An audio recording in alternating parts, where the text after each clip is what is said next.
Orangnya ceplas-ceplos, suka belak-belakan.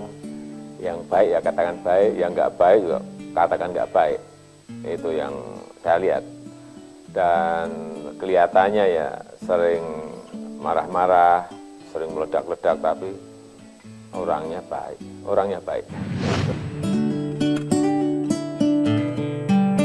Kelebihan bekerja keras, pegang prinsip, dan bersih. Dengan Pak Ahok, tiap pagi kita ketemu, sering telepon-teleponan, jadi ada keterbukaan, koordinasi tugas apa yang harus dikerjakan oleh wakil gubernur, terus tugas apa yang harus saya kerjakan itu sudah kita bagi, sehingga ya sama-sama enak. Tetapi Pak Ahok itu banyak konsentrasi di dalam, ngurusi birokrasi, ngurusi hal-hal yang berkaitan dengan administrasi di dalam. Oh, kita ini kan sudah bekerja, sudah hampir 2 tahun lah. Udah ngerti apa yang harus dikerjakan. Pak Ahok itu sudah tahu. Untuk macet apa, untuk banjir apa, ini kan ya perlu waktu. Kemudian nanti mempersiapkan Asian Games 2018, Stadion Taman BMB, seperti apa, dan mengatasi juga tata ruang dengan perumahan, harus memindahkan orang dari sini ke sini, dari sini ke sana. Saya kira sudah tahu semuanya. Saya tidak perlu membuat pesan-pesan atau apa, tetapi yang jelas pengetahuan mengenai persoalan, masalah-masalah dan problem-problem yang ada di Jakarta sudah tahu semuanya. Ya tentu saja DKI Jakarta harus lebih baik. Karena apapun, Jakarta adalah ibu kota negara. Etalase pertama yang dilihat orang mengenai Indonesia. Banyak orang terkejut ya, ketika Anda berani menutup salah satu tempat hiburan yang cukup terkenal di Jakarta, yang selama ini dianggap backingnya sangat kuat, hanya gara-gara peredaran narkoba yang terbongkar di sana. Nah, apa yang membuat Anda berani menutup tempat itu, padahal semua orang tahu backingnya sangat kuat, ada di situ pejabat, oknum ya, oknum pejabat, oknum tentara, oknum polisi, oknum jaksa, oknum hakim, semua oknum ada di situ. Nah, sebelum Anda jawab, kita rehat sejenak, ikuti terus Kick Andy.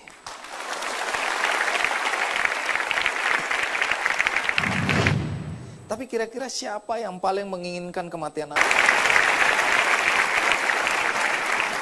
Pak Ahok, banyak orang heran atau juga kagum pada nyali Anda ketika Anda menutup sebuah tempat hiburan karena ada kasus narkoba di sana. Padahal semua orang tahu, saya nggak tahu apakah Anda tahu atau tidak, bahwa tempat itu backingnya kuat sekali. Tadi saya sebutkan ada oknum tentara, ada oknum pejabat, ada macam-macam oknum ada di situ. Waktu Anda menutup, apakah Anda sudah mempertimbangkan ini semua? Ada Kabar Eskrim Pak Komjen Suhardi Alyus yang memang juga punya hati pengen melihat apa Jakarta ini bebas dari narkoba. Lalu beliau ngomong sama saya, berani nggak? Saya tanya balik, Bapak berani nggak? Kan Bapak yang polisi bintang 3, saya kan bukan. Kan gitu kan, yang berani. Beliau tangkap beberapa kali, Pak Suhardi tanya, tutup nggak? Pasti tutup Pak. Ya udah tutup, panggil dinas pariwisata. Antara mau nutup nggak tutup juga ragu-ragu kan, saya harus tutup. Terus Satpol PP disuruh menghadap saya. Saya masih ingat dia hadap, kayak lucu juga ada. Pertanyaan duduk, lapor Pak, ya apa? Apa betul saya diperintah tutup stadium? Ya benar, masa salah? Rokok BBM kok, perintah pakai BBM. Oh, ya modern. BBM saya, ya udah. Siapa? Hari ini juga buat surat tutup. Dia masih bingung-bingung lihatnya. Ya tutup serius. Mungkin dalam hati pikir, wah ini bos ini kagak ngerti stadium itu apa kan. Iya, saya juga menduga begitu. Memang aku juga nggak ngerti. Oh, nggak ngerti. Ya, kalau udah, ngerti betul. nggak berani pasti ya. Kayak Tanah Abang aja. Ini sesuatu yang tidak biasa juga, artinya nyali ya. Anda terkesan tidak takut. Bahkan beberapa waktu yang lalu Anda berani itu secara frontal di depan publik berantem sama menteri, Menpora. Kalau dalam hierarki kan level Anda di bawah. Kenapa nggak takut Anda ini? Bukan soal takut nggak takut gitu loh. Kalau kamu nyeleneh ngaco ya kita sikat aja. Oh bener ya kok baik-baik aja gitu loh. Oke, keberanian Anda saya pujikan. Tapi etikanya kan nggak pantas. Anda kan levelnya level bawah berani sama level yang lebih tinggi. Enggak, tergantung. Kita lihat aja survei komentar orang. Lebih dukung apa enggak. Kan jadi presiden cuma 50+1. Gubernur juga 50%+1. Artinya? Kalau yang lebih dukungnya 60-80% ya terusin aja. Anda belagu ya. Baru tahu. Bukan rahasia bahwa banyak oknum pejabat di DKI yang menjadi backing dari kegiatan-kegiatan prostitusi, judi di DKI. Nah, seberapa kuatnya Anda menghadapi anak buah Anda yang menjadi backing-backing semacam ini? Ya pertama kita mesti koreksi. Tidak semua PNS DKI itu buruk. Saya berani menjamin di atas 60% itu baik. Bukti kalau saya mana mungkin bisa bekerja kalau tanpa didukung dari PNS di DKI. Nah sama saya bongkaran Tanah Abang. Sekarang udah beres kita, bersihkan. Bongkaran Tanah Abang kan terkenal itu. Oh maaf saya nggak tahu itu. Nggak tahu ya. Ya udah. Iya. Anda Namanya pun baru dengar ini. Ya. Nanti sekali-sekali kita ikut keliling-keliling Jakarta malam hari. Ya ada istri saya soalnya. Ya. Saya kadang sering ikut Bang Yos kan. Jadi banyak sekali dari DKI ini baik, bagus. Memang ada beberapa yang tidak baik ada. Tapi terus kita mau ganti. Nah kita udah bangun satu sistem. Kalau Anda jabat eselon tidak baik, saya tidak mau carikan lagi eselon yang lain. Langsung staffkan saja. Dan tunjangan juga kita sudah berikan tunjangan kendaraan itu bisa pilih mobil atau motor atau mentanya itu sampai eselon 4. Kita juga menciptakan tunjangan kinerja daerah yang baru. Jadi kita ingin nanti PNS di DKI itu penghasilannya itu di atas penghasilan swasta. Jadi orang akan merasa pengen jadi PNS. Nah sekarang PNS DKI baru masuk saya sudah bisa dapat 6 jutaan. Nah kalau Anda nggak beres, saya mau sikat. Nah saya lagi mau bikin yang pelayanan terpadu satu pintu bisa bawa pulang kira-kira di atas 10 juta atau 12 juta. Tapi Anda harus melayani rakyat dengan baik. Nah kalau Anda tidak baik, saya akan pecat. Anda kejam ini ya, nggak memikirkan bahwa dia punya keluarga. Termasuk ketika Anda menutup tempat hiburan tadi. Banyak orang juga melihat dari sisi yang lain. Bukankah banyak karyawan di tempat itu yang akhirnya nganggur? Ya, makanya itu pertanyaan sama ketika penggiat hak asasi manusia perkotaan tanya kepada saya, bagaimana pandangan Anda tentang hak asasi manusia? Nah, saya jawab begini. Saya ingin 10 juta orang itu bukan hanya sehat dan bahagia, otaknya, perutnya, dompetnya penuh, tapi betul-betul hidup senang. Tapi kalau ada 1000 orang yang saya katakan, jangan membahayakan 10 juta orang, tapi dia terus membahayakan, saya akan bunuh di tempat Anda. Sama seperti ketika saya memindahkan orang dari Waduk Pluit, saya dianggap melanggar hak asasi manusia orang tinggal di satu tempat. Saya katakan, tahu nggak Anda, itu bendungan di Waduk Pluit, air laut itu 2,8 meter di atas muka laut. Dengan begitu tipis, begitu bocor, airnya udah di atas permukaan. Kalau pasang begitu tinggi dan roboh, 15.000 sampai 17.000 orang kan mati di Waduk Pluit. Apakah itu tidak melanggar hak asasi mereka mati? Nah saya pindahkan mereka ke tempat yang lebih baik, masa melanggar HAM? Nah sekarang juga sama, makanya pemerintah diberi hak menyandang senjata untuk menegakkan keadilan. Untuk supaya tidak ada orang mengambil hak orang lain. Jadi bukan berarti saya kejam ketika saya menghukum mati orang. Nah itu yang harus sisi mana. Tentu saya sekali lagi, saya tidak ingin siapapun dihukum. Sama seperti sekarang, anak-anak tawuran sekolah. Saya sudah perintahkan kepada dinas, tidak naik kelas. Seluruh tawuran tidak naik kelas. Masih ngotot, keluarkan. Kenapa? Kalau tidak digitukan dia nggak sadar. Dia bukan soal tidak naik kelasnya. Yang paling penting bukan Anda punya ijazah berapa. Yang paling penting itu karakter Anda benar nggak. Untuk apa Anda punya profesor doktor? Yang paham gitu loh. Nah, pertama-tama tentu kalau kita membaca evaluasi laporan penyelenggara pemerintah daerah ini, kita agak malu sebagai DKI gitu ya. Dulu saya di Komisi 2 DPR RI, kami kalau datang dengan Mendagri itu pertanyaannya itu untuk daerah-daerah, apalagi untuk daerah-daerah pemekaran. Kami selalu diskusi. Ternyata di Pemprov DKI yang kita harapkan menjadi sebuah barometer untuk sebuah model, ternyata kita tidak bisa memenuhi. Nah, kemarin saya kasih pengarahan kepada lurah dan camat.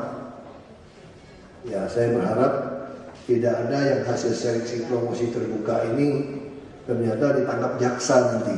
Kalau yang kemarin masih.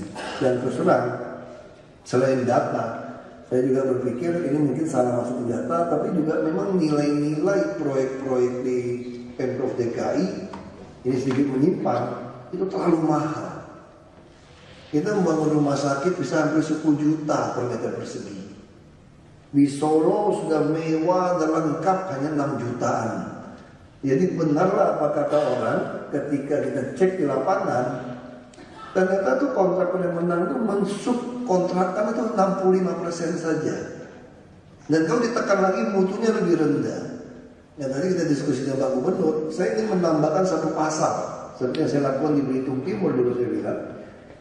Kalau ditemukan di lapangan spesifikasinya itu ternyata tidak sesuai, maka pekerjaan ini harus dihentikan dan si kontraktor tidak diganti rugi dan apa yang sudah dibangun disita untuk kita. Dia tidak usah tuntut-menuntut. Jadi ada perjanjian kontrak perdataannya di situ. Dicantumkan pasal. Jadi saya minta Deputi ada Kepala Bapeda kita, Ibu Yani untuk lakukan seperti itu. Karena terlalu mahal semua anggaran yang kita pakai. Sekolah rehabnya gila-gilaan. Panti asuhan panti sosial hanya direhab habis 20 miliar. Ini semua ada ICW, ada datanya dari ICW. Kemarin kita sudah diskusi, kontraktor yang menang grup-grup itu juga. Yang dari tahun 2002, muter-muter dia juga, anak, bapak, segala macam. Jadi kami akan melakukan dalam rangka untuk RPPD ini, saya minta BPKD segera selesaikan untuk elektronik penganggaran, e-budgeting. Jadi nanti tidak bisa lagi Sudin ataupun dinas, setelah saya coret, saya kerja setengah mati, sudah marah-marah, begitu masuk ke DPRD, keluar lagi, muncul lagi semua anggaran dan angka-angkanya. Karena tidak ada sistem. Nah, kita akan melakukan e-budgeting. Kalau sampai ada oknum di DPRD yang mau marah-marah, saya siap berantem dengan mereka. Saya sudah nyatakan, dia tidak boleh ada Sudin ke SKPD manapun yang masih mau nurut. Karena dia akan gunakan password. Dia tidak ada lagi deal-deal apapun. Jadi kalau ada Kasudin, oknum Kasudin yang memanfaatkan DPRD, oknum DPRD untuk main, munculkan kembali, dia akan hadapan dengan saya. Nah, saya sudah katakan beberapa kali, kami berdua masuk sini ini sudah nothing tulus. Nyawa saja sudah kami mau taruh, ada mau takut-takutin kami apa lagi. Saya bahkan terakhir udah pesan sama istri saya, di pusara saya kalau ketemu mayat, pakai 3 bahasa ya tulisannya. Bahasa Indonesia, bahasa Inggris, dan bahasa Mandarin. Bahwa mati adalah keuntungan. Di sini yang membedakan, saya cerita sama adik saya, apa yang membedakan kita dengan pengusaha? Dia boleh lebih kaya, pengusaha tidak pernah disumpah untuk menduduki jabatan. Kita disumpah, makanya kita bangga kalau mati sekalipun dalam tugas ini, karena kita disumpah jabatan. Ini yang saya katakan, maka mati adalah keuntungan. Jadi ini sangat serius. Kita katakan pada lurah dan camat, kita sangat serius kepada SKPD. Saya sudah melihat semua proyek kita itu terlalu mahal. Ini harus dipotong ini. Kita bisa menganggarkan lebih banyak lagi. Dan ICW sudah masuk, KPK sudah masuk, PPATK sudah bantu kita semua. Saya pun bisa punya data Bapak Ibu. Maka yang kita inginkan sebuah rekonsiliasi. Mari kita harapkan ini bisa berjalan dengan baik. Saya tidak perlu penilaian, jujur saja sama Pak Gubernur. Kami tidak perlu mendapat ranking 1 RPPD, tidak perlu. Ranking 1 hanya ekses saja. Ketika kita melaksanakan sumpah jabatan kita, ini hanya ekses saja, bukan kita mau mengejar angka ini. Angka tidak perlu. Cuma dalam rangka sekarang tidak ada yang lakukan, ya perlu ada angka seperti ini. Nah kita harapkan memang ini bisa jalan dengan baik. Kita bangun rumah sakit juga terlalu besar, terlalu banyak penganggaran yang tidak perlu. PU juga begitu, dinas pendidikan juga sama. Nah kita melihat dinas perumahan juga mesti hati-hati, taman semua sama, terlalu mahal. Kalau terlalu mahal ini harus kita pangkas. Kita terikat dengan ya sertifikasi, undang-undang yang hanya membuat kita rugi sebetulnya. Nah tentu dalam hal ini saya berharap seluruh SKPD bisa taat betul dalam mengisi data. Dan kita mesti buat mainan yang baru sekarang. Jadi kalau memang masih tidak suka, ya Bapak Ibu harus ketemu saya 4 tahun lagi. Itu risiko kalau saya tidak mati. Selama saya hidup, Bapak Ibu akan ketemu saya 4 tahun lagi. Nah kita akan selesaikan dengan Pak Gubernur supaya masalah ini selesai. Kami sangat serius dalam hal ini. Karena kami tahu akar segala persoalan di Indonesia, di DKI adalah masalah angka-angka ini. Maka kami sangat serius. Jadi akar ini harus kita bereskan. Kalau soal verifikasi dan validasi data ini bisa baik dan kita semua mengisi dengan benar, maka ini akan jadi pasti nomor 1 menurut saja, karena infrastruktur kita sangat baik.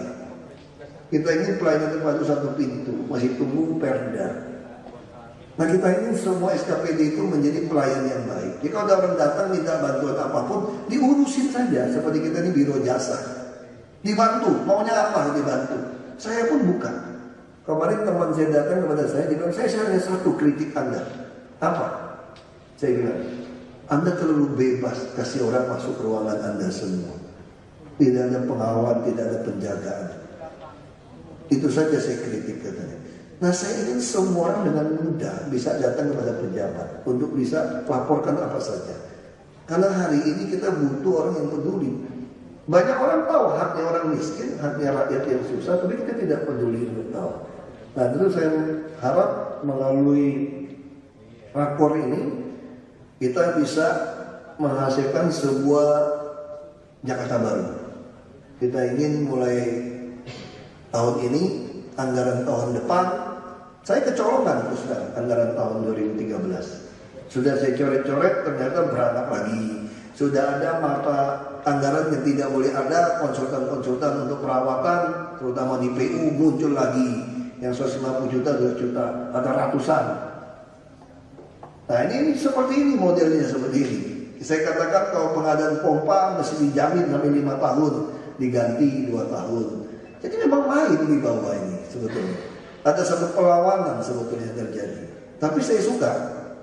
Saya katakan kalau tidak ada perlawanan saya nggak semangat hidup gitu loh. Saya paling suka kalau ada mau ngajak main-main seperti ini, saya akan ajak ribut. Karena saya memang masuk ke politik untuk ribut sebetulnya. Karena saya tidak tahan di luar.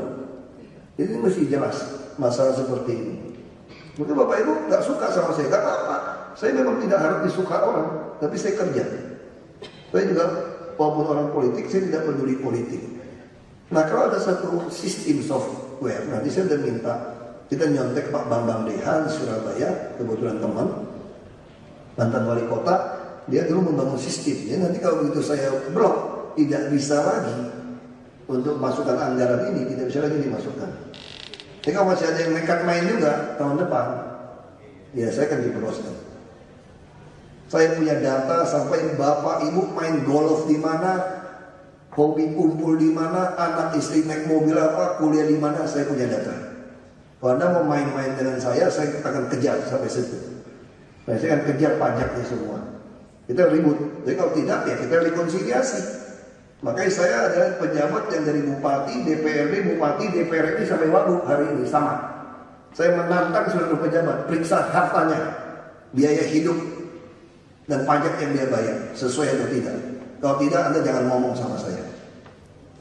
Kalau Anda masih demen hidup, nggak usah ngomong sama saya.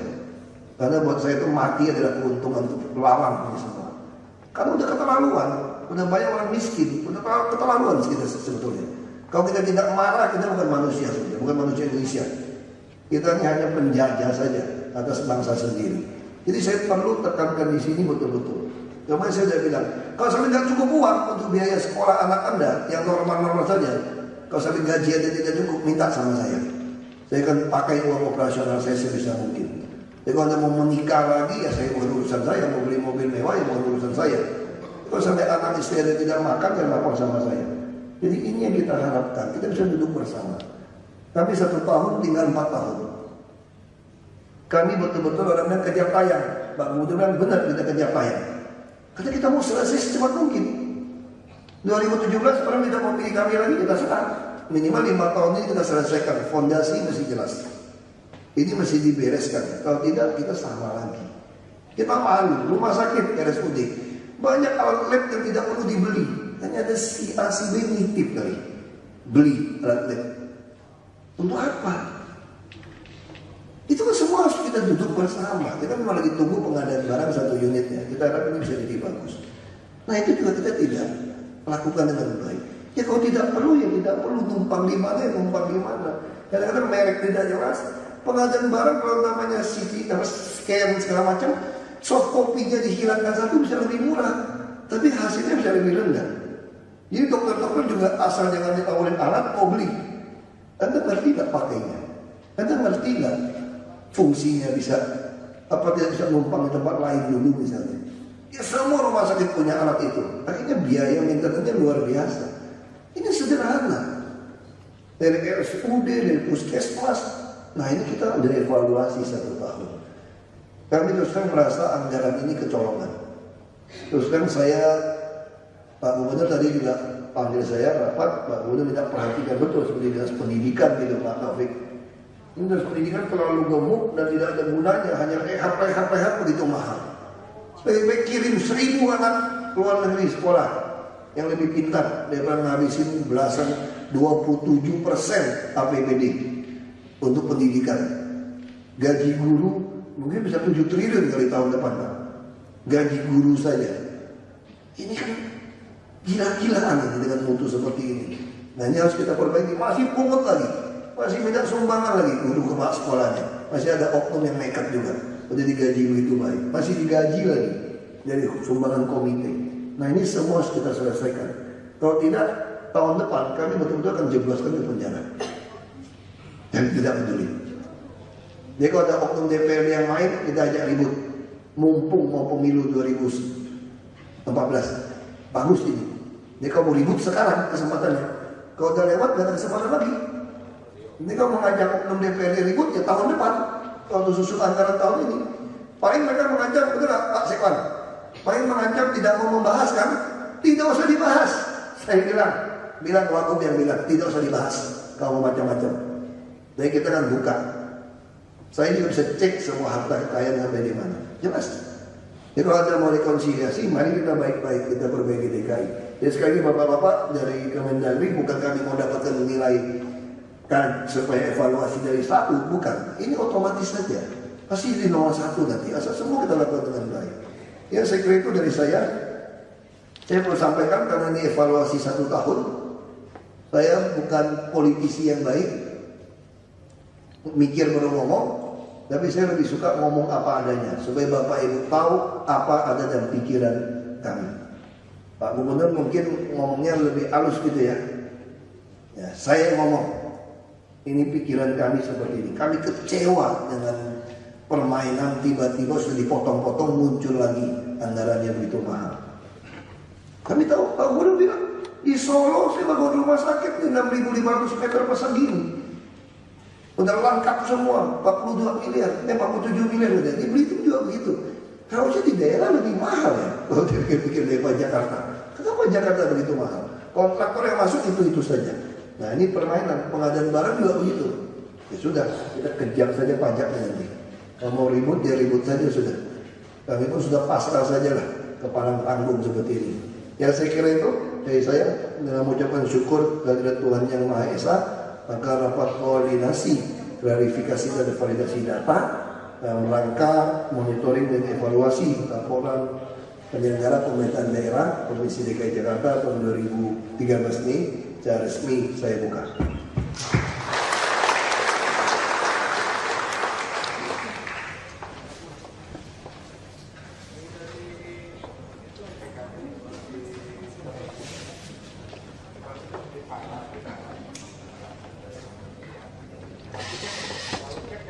Selanjutnya, mari kita dengarkan bersama.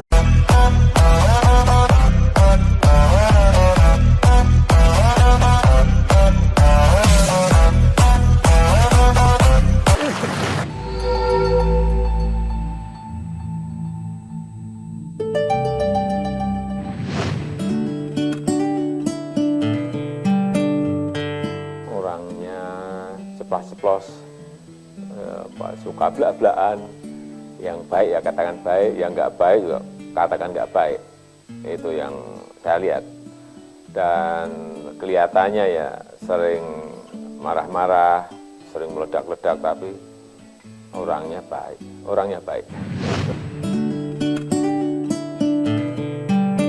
Kelebihan bekerja keras, pegang prinsip, dan bersih. Dengan Pak Ahok tiap pagi kita ketemu, sering telepon-teleponan, jadi ada keterbukaan, koordinasi tugas apa yang harus dikerjakan oleh Wakil Gubernur, terus tugas apa yang harus saya kerjakan itu sudah kita bagi, sehingga ya sama-sama enak. Tetapi Pak Ahok itu banyak konsentrasi di dalam, ngurusi birokrasi, ngurusi hal-hal yang berkaitan dengan administrasi di dalam. Oh, kita ini kan sudah bekerja, sudah hampir 2 tahun lah. Udah ngerti apa yang harus dikerjakan. Pak Ahok itu udah tahu. Untuk macet apa, untuk banjir apa, ini kan ya perlu waktu. Kemudian nanti mempersiapkan Asian Games 2018, Stadion Taman BMB, seperti apa, dan mengatasi juga tata ruang dengan perumahan, harus memindahkan orang dari sini ke sini, dari sini ke sana. Saya kira sudah tahu semuanya. Saya tidak perlu membuat pesan-pesan atau apa, tetapi yang jelas pengetahuan mengenai persoalan, masalah-masalah dan problem-problem yang ada di Jakarta sudah tahu semuanya. Ya tentu saja DKI Jakarta harus lebih baik. Karena apapun, Jakarta adalah ibu kota negara. Etalase pertama yang dilihat orang mengenai Indonesia.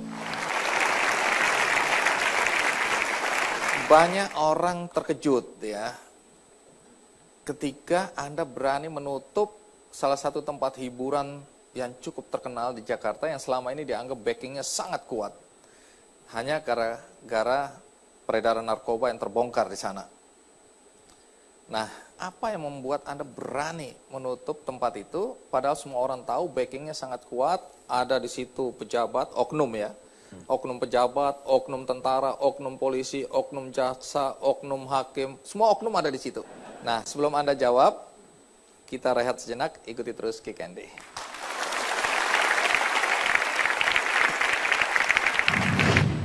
Tapi kira-kira siapa yang paling menginginkan kematian Anda? Pak Ahok, banyak orang heran atau juga kagum pada nyali Anda ketika Anda menutup sebuah tempat hiburan karena ada kasus narkoba di sana. Padahal semua orang tahu, saya nggak tahu apakah Anda tahu atau tidak, bahwa tempat itu backingnya kuat sekali. Tadi saya sebutkan ada oknum tentara, ada oknum pejabat, ada macam-macam oknum ada di situ. Waktu Anda menutup, apakah Anda sudah mempertimbangkan ini semua? Ada Kabar Eskrim Pak Komjen Suhardi Alyus yang memang juga yang lain, bukankah banyak karyawan di tempat itu yang akhirnya nganggur? ya, maka itu pertanyaan sama ketika penggiat hak asasi manusia perkotaan tanya kepada saya, bagaimana pandangan Anda tentang hak asasi manusia?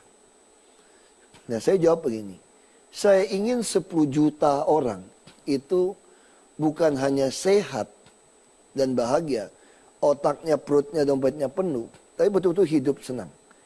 Tapi kalau ada 1000 orang yang saya katakan, jangan membahayakan 10 juta orang, tapi dia terus membahayakan, saya akan bunuh di tempat Anda. Sama seperti ketika saya memindahkan orang dari Waduk Pluit, saya dianggap melanggar hak asasi manusia orang tinggal di satu tempat. Saya katakan, tahu nggak Anda, itu bendungan di Waduk Pluit, air laut itu 2,8 meter di atas muka laut. Dengan begitu tipis, begitu bocor, airnya udah di atas permukaan. Kalau pasang begitu tinggi dan roboh, 15.000 sampai 17.000 orang kan mati di Waduk Pluit. Apakah itu tidak melanggar hak asasi mereka mati? Nah saya pindahkan mereka ke tempat yang lebih baik, masa melanggar HAM?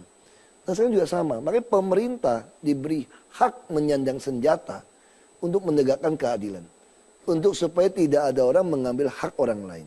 Jadi bukan berarti saya kejam ketika saya menghukum mati orang. Nah itu yang harus sisi mana. Tentu saya sekali lagi, saya tidak ingin siapapun dihukum. Sama seperti sekarang, anak-anak tawuran sekolah. Saya sudah perintahkan kepada dinas, tidak naik kelas. Seluruh tawuran tidak naik kelas. Masih ngotot, keluarkan. Kenapa? Kalau tidak digitukan dia nggak sadar.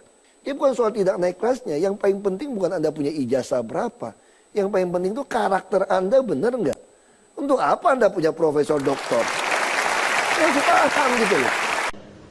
Nah, pertama-tama tentu kalau kita membaca evaluasi laporan penyelenggara pemerintah daerah ini, kita agak malu sebagai DKI gitu ya. Dulu saya di Komisi 2 DPR RI. Kami kalau datang dengan Mendagri itu pertanyaannya itu untuk daerah-daerah, apalagi untuk daerah-daerah pemekaran. Kami selalu diskusi. Ternyata di Pemprov DKI yang kita harapkan menjadi sebuah barometer untuk sebuah model, ternyata kita tidak bisa memenuhi. Nah kemarin saya kasih pengarahan kepada lurah dan camat. Ya saya berharap tidak ada yang hasil seleksi promosi terbuka ini ternyata ditangkap jaksa nanti. Kalau yang kemarin masih. Dan terus terang, selain data, saya juga berpikir ini mungkin salah masuk data, tapi juga memang nilai-nilai proyek-proyek di Pemprov DKI ini sedikit menyimpang, itu terlalu mahal. Kita membangun rumah sakit bisa hampir 10 juta per meter persegi. Di Solo sudah mewah dan lengkap hanya 6 jutaan. Jadi benarlah apa kata orang ketika kita cek di lapangan, ternyata tuh kontraktor yang menang itu mensubkontrakkan itu 65% saja. Dan kalau ditekan lagi mutunya lebih rendah. Ya tadi kita diskusi dengan Pak Gubernur, saya ingin menambahkan satu pasal seperti yang saya lakukan di Belitung Timur dulu saya bilang. Kalau ditemukan di lapangan spesifikasinya itu ternyata tidak sesuai, maka pekerjaan ini harus dihentikan dan si kontraktor tidak diganti rugi dan apa yang sudah dibangun disita untuk kita. Dia tidak usah tuntut-menuntut. Jadi ada perjanjian kontrak perdataannya di situ. Dicantumkan pasal. Jadi saya minta Deputi ada Kepala Bapeda kita, Ibu Yani untuk lakukan seperti itu. Karena terlalu mahal semua anggaran yang kita pakai. Sekolah rehatnya gila-gilaan.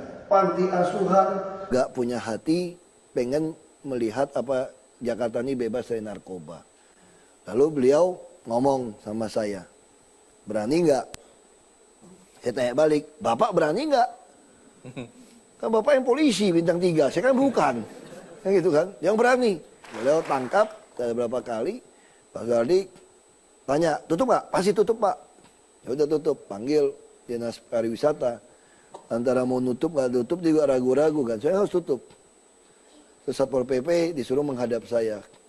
Saya masih ingat dia hadap, kayak lucu juga ada. Pertanyaan duduk, lapor Pak, ya apa? Apa betul saya diperintah tutup stadium? Ya benar, masa salah?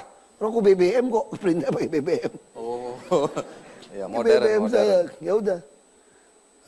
Siapa? Siapa? Hari ini juga buat surat tutup. Dia masih bingung-bingung liatin.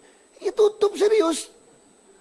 Mungkin dalam hati pikir, wah ini bos ini kagak ngerti stadium itu apa kan. Iya, saya juga menduga begitu. Memang aku juga nggak ngerti. Oh, nggak ngerti.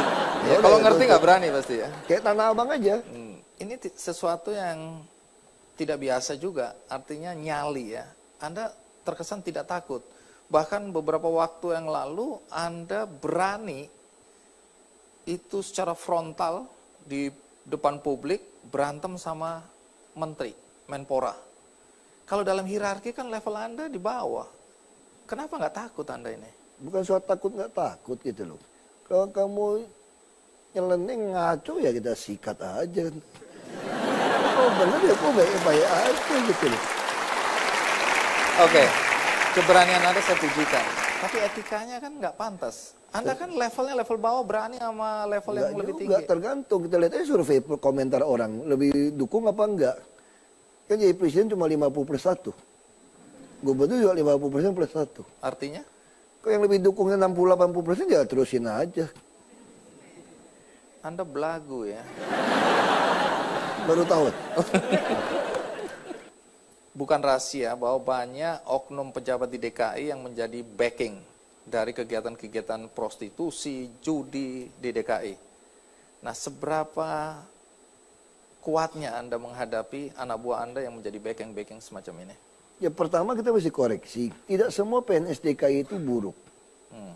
Saya berani menjamin di atas 60% itu baik.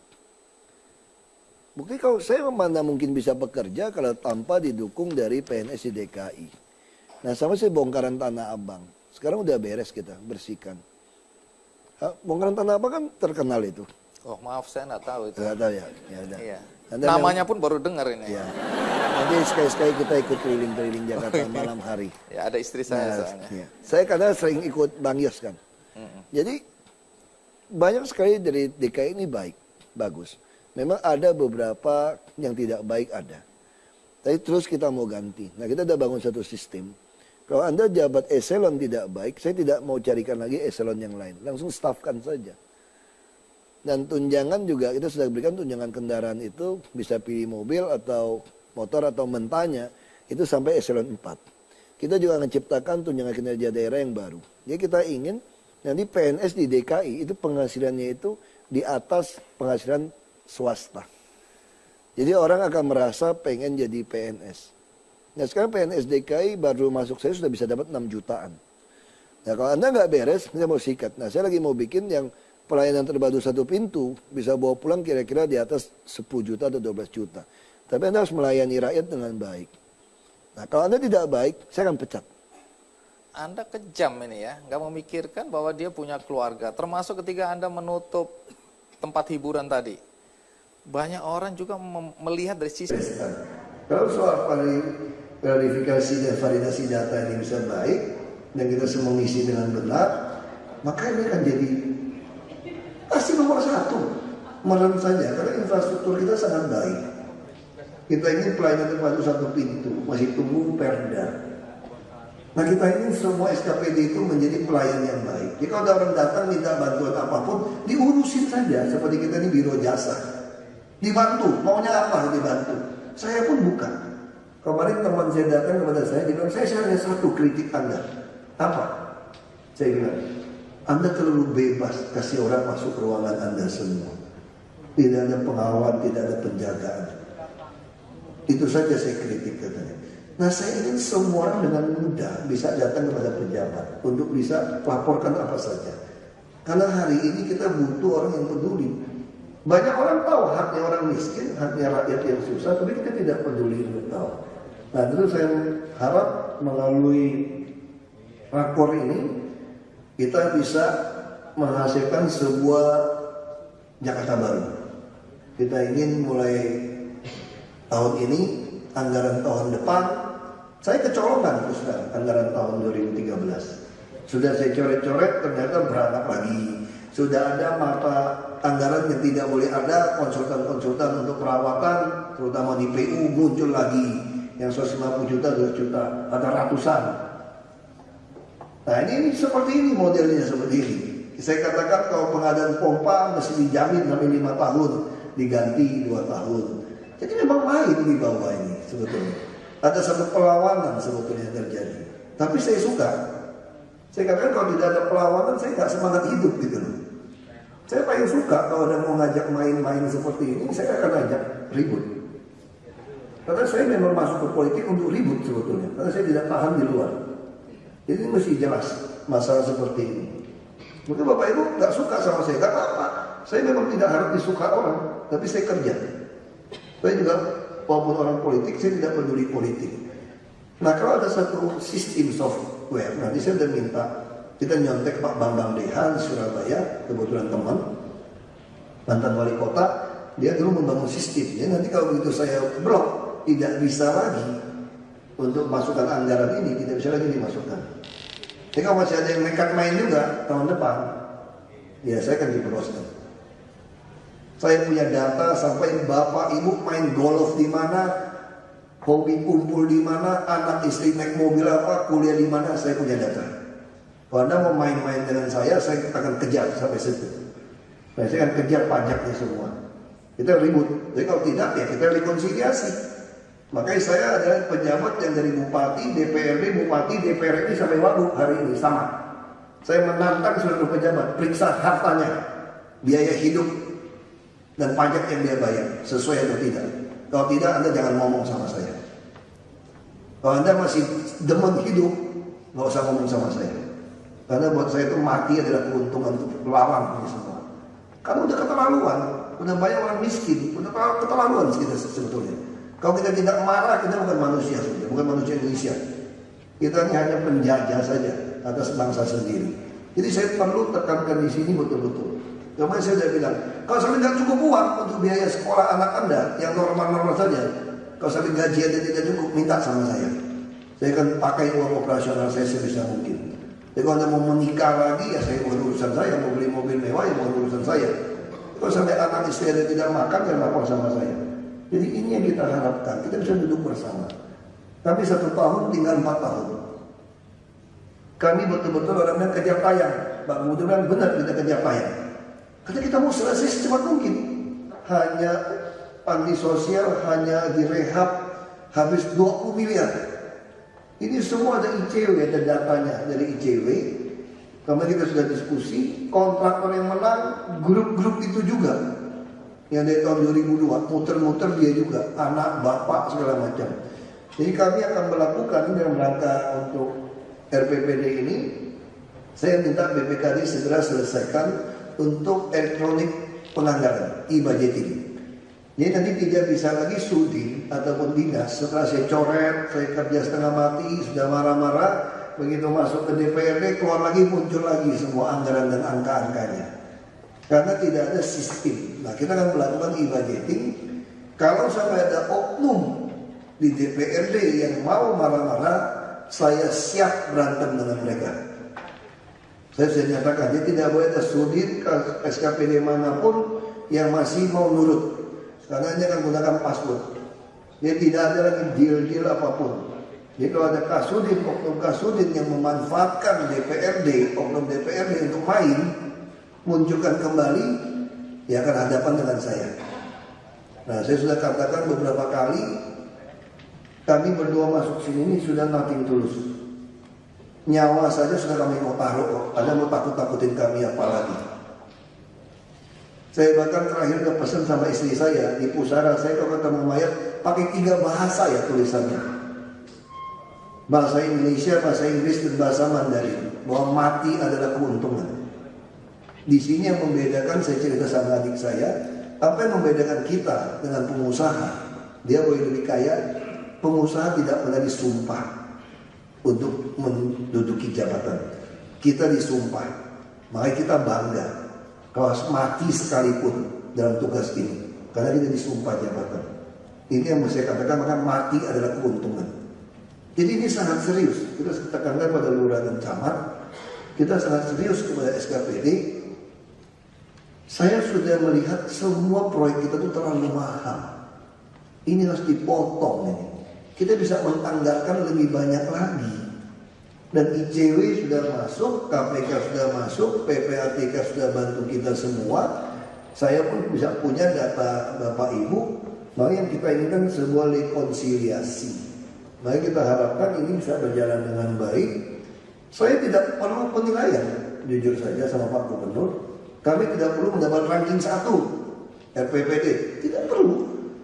Ranking 1 hanya ekses saja. Ketika kita melaksanakan sumpah jabatan kita, ini hanya ekses saja, bukan kita mau mengejar angka ini. Angka tidak perlu. Cuma dalam rangka sekarang tidak ada yang lakukan, ya perlu ada angka seperti ini. Nah kita harapkan memang ini bisa jalan dengan baik. Kita bangun rumah sakit juga terlalu besar, terlalu banyak penganggaran yang tidak perlu. PU juga begitu, dinas pendidikan juga sama. Nah kita melihat dinas perumahan juga mesti hati-hati, taman semua sama, terlalu mahal. Kalau terlalu mahal ini harus kita pangkas. Kita terikat dengan ya sertifikasi, undang-undang yang hanya membuat kita rugi sebetulnya. Nah tentu dalam hal ini saya berharap seluruh SKPD bisa taat betul dalam mengisi data. Dan kita mesti buat mainan yang baru sekarang. Jadi kalau memang masih tidak suka, ya Bapak Ibu harus ketemu saya 4 tahun lagi. Itu risiko kalau saya tidak mati. Selama saya hidup, Bapak Ibu akan ketemu saya 4 tahun lagi. Nah kita akan selesaikan dengan Pak Gubernur supaya masalah ini selesai. Kami sangat serius dalam hal ini. Karena kami tahu akar segala persoalan di Indonesia, di DKI adalah masalah angka-angka ini. Makanya kami sangat serius. Jadi akar ini harus kita